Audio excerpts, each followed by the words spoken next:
Iga presentar sang House Prosecution Team ang mga opisyal sang Philippine Statistics Authority o kun PSA bilang mga testigo sa impeachment trial bato kay Vice President Sara Duterte. Sunod kay House Prosecutor Terry Ridon, iniagod mapamatud-an ang mga alegasyon nga fictitious o kun himo-himo lamang o kun himo-himo lang ang mga individual nga ginatagan sang confidential funds sang Office of the Vice President.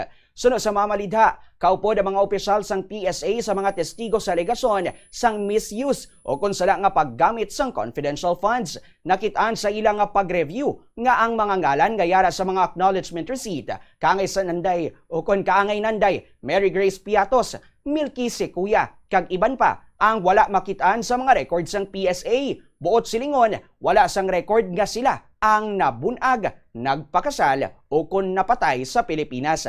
Nagakahulugan man ini sunod sa prosecution panel nga posible nga mayara sang anomalya sa paggamit sang pondo sang publiko. Samtang ginpahayag na sang kampo sang Vice Presidente sang Pebrero nga handa sila nga klaruhon ang paggamit sa mga alias o kun lain nga pangalan para sa confidential funds.